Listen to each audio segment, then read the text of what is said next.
Hi, I'm Sharon, and this is Matt And we are interviewing George McPhillips. on the Korean War. George McPhillips. I'm 80 years old, and I guess the problem or the question of what we're going to talk about is the Korean War. I was a machinist in the aircraft machinist. It was all on the F-86s, Fighter 86. It was a little bar that just went on the wing, on each wing, to stiffen it up, because the wings were cracking. There was a little hairline crack on not every plane, but on some of them they found it. So they put this.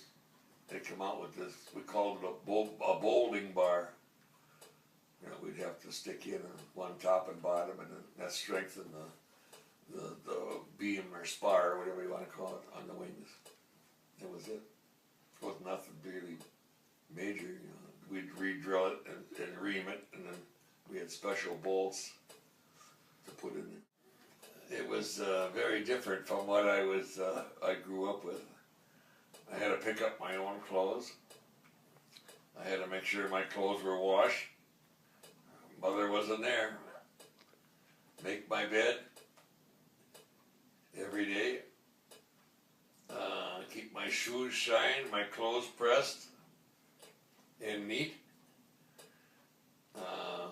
Follow orders, whether you liked them or not. Pull KP, which is kitchen police. You know, that's cooking, helping the cooks. You know, wash dishes and the grunt work in the kitchen, peeling potatoes and vegetables and cleaning the pots and pans, and cleaning up the dishes after the mess. Food was called, or supper, or dinner, stuff like that was called mess. M-E-S-S. Why, I don't know. Japanese I did a lot talking with.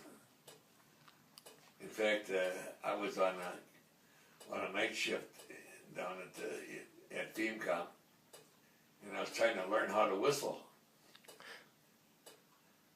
And I was putting two fingers in my mouth, you know, and all I was getting was a bunch of air. And I had a Japanese man that worked. He was outside of the office, mostly in the warehouse, or in where all the machines are, by the machines. And all of a sudden I got a whistle out, and he come running in and bowed and says, what do I want, you know? And I said, no, I'm learning how to whistle. Get out, you know? So he went back out.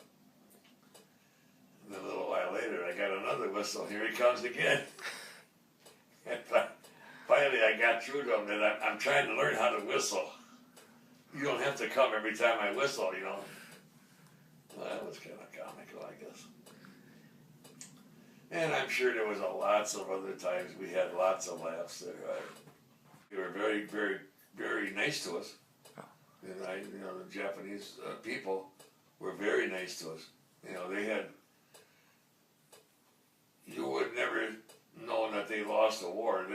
I think they were happy to lose, because they couldn't win, and they were just getting annihilated with the two atom bombs that they dropped, and the fire bombs they did in Tokyo that burned them out. And I think they were happy that the war was over. These people were starving. They had no food. They were eating bamboo. Now, I don't know how you eat bamboo, but that's what they told me they were eating it. And they were on very tight restrictions, very little food. They couldn't. Everything that was growing was mostly for the big shots who would take it for the war effort. They said the big shots were eating good, the high people in government, but the regular peasants were starving to death. So they were glad the war was over. So and then United States start dumping food in there, and helping them and feeding them. And then they could start growing vegetables again without the government taking them. They could, for their own families,